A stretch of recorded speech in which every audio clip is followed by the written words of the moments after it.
So yun, another day, another delivery, no. Wala. Ngayon, isa sa kalaban ngayon ng mga SPX, no, ng SPX Express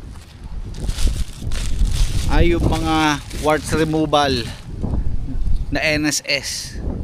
Grabe, napakarami na ito. Ang dami talaga. Kayo ba, nadali ba? Kasi ang dami eh. Nakakailan na akong warts removal na yan. Hindi naman daw ino-order ng customer sa Facebook. 99 pesos, 249 pesos, 299, 199. Iba-iba presyo eh. Pero ang laman, warts removal. Lintik na warts removal yan. Hindi ko alam kung totoo kasi yung sinasabi nila eh. Ang sabi daw, pag may napindot, kunyari parang nag-scroll ka sa Facebook tapos may napindot ka, eh diretso daw check out, ganoon, diretso daw sa Shopee, diretso daw check out shipping sa Shopee Express, no, sa amin sa SPX Express. Kaso ang problema, ang iniisip ko, paano na input o paano na ilagay yung address, yung pangalan, yung number, tama lahat eh. Doon ako nagtataka eh. Ang danger na yan ah. Parang ano eh, parang style phishing ang style niya, no? Parang mga spam na messages na pag napindot mo, parang may chance sila na ma-hack yung Facebook mo. Ewan ko.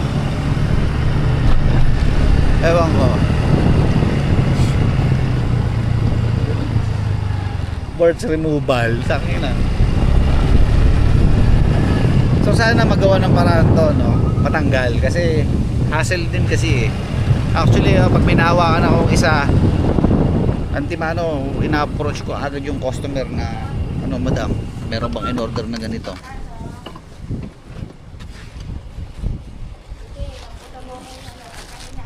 Yung nga eh, kasi sasabihin ng customer wala naman.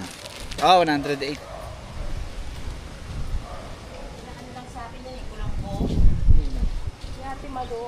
Kay Doktora Soy para sa pamangkin.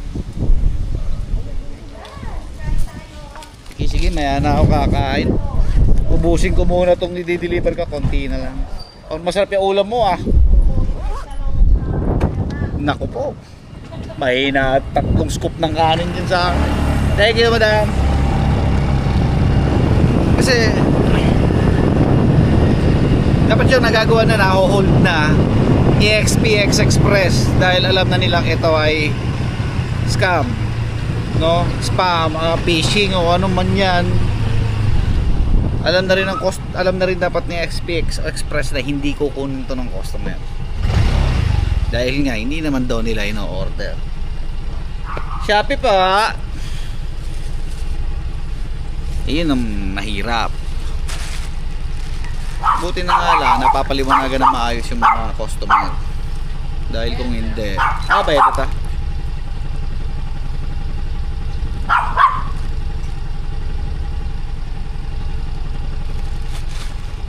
Thank you. Dahil kung hindi, wala, yari.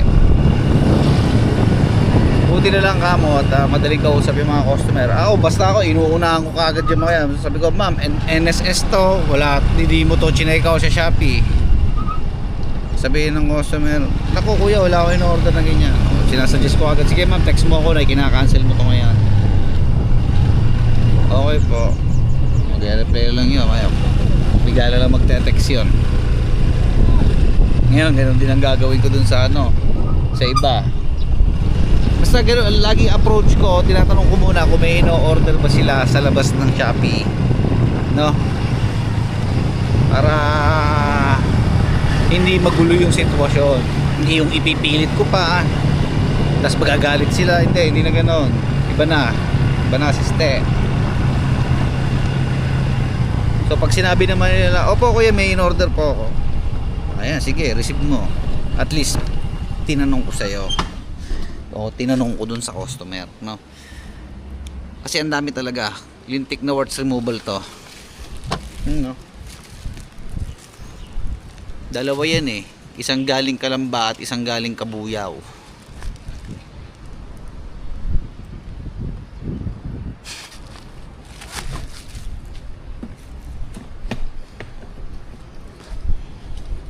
At sana Shopee Express o SPX Express, pakibalik yung text message. Kung ayaw mong tanggalin yung in-app message, bigyan mo kami ng option. Pinahihirapan mo kami eh.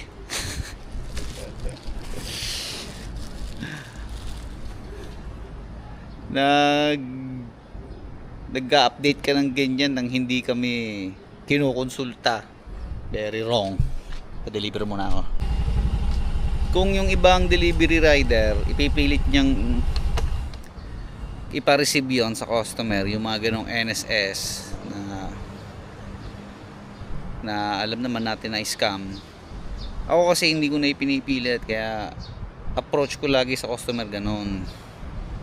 Tinatanong ko agad kung may in-order ba talaga sila sa labas ng Shopee, kasi nga pag ipinilit ko pa, syempre magmamatigas din yung customer na wala din silang in-order. So ano mangyayari? Magkakaroon na ng misunderstanding. Hindi ka papatalo, hindi rin papatalo yung customer, 'di ba? Hindi ka papatalo kasi magkakaroon ka ng cancel. Hindi magpapatalo yung customer kasi mapapagastos siya na wala naman daw siyang in-order, 'di ba? So para maiwasan yung mas malaking problema, ganun ang gagawin. Ganun ang ginagawa ko. Ina-approach ko na agad sila. Na ayan. Ma'am, in-order ka ba? Pag wala, sige ma'am, text mo lang ako na kina-cancel mo para maibalik ko na to sa warehouse. So kung meron naman, sige, good, i-receive natin. Yung ganun lang. Pag kasi pinilit pa natin wala mangyayaring maganda. Kumbaga yung magiging resulta hindi maganda. So syempre ayaw naman natin ng ganun ang pangyayari. So pagka ganyan, hayaan na lang natin, di ba?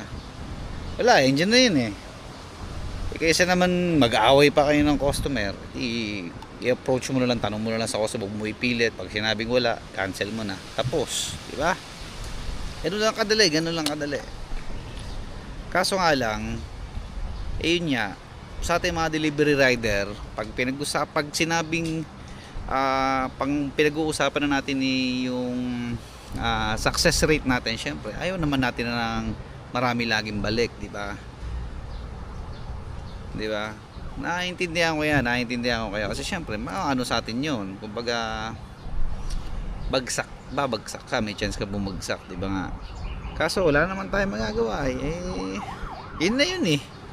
So yun na lang, ang hiling na lang natin, sana magawa ng paraan ni Shopee na hindi pala ni Shopee, ni SPX Express, na ma-contain pa lang, doon pa lang sa mga sorting center o sa pag-pick up, ma-contain na, ma-hold na ka yung mga ganitong klaseng parcel na hindi naman talaga na-check out o hindi naman pala talaga in-order online, kasi ang hirap din Baga tayo mga last mile lang nasa bingit lagi ng nasa alanganin lagi so syempre ayun lang naman ang akin, sana nga magawa ng paraan ni SPX Express yung mga ganitong scam. Tsaka ibalik nyo yung text message. Baka nang although unti-unti na rin ako nasasanay sa ginagawa ko na pinapadaan ko yung text message sa customer sa in-app. Kaso iba pa rin talaga pagka pinindot mo yung i-message mo yung customer kung saan ang re-recta ng text messages, diba? So yun syempre sale ngayon, dating ng parcel, bago ko tapusin to video to, ayun, sana maayos ulit ni Shopee yun. Then ingat kayo, pag-ingatan na yung mga sarili. So hanggang dito na lang muna at baka maghapit na ako. Alam nyo na, matambakan.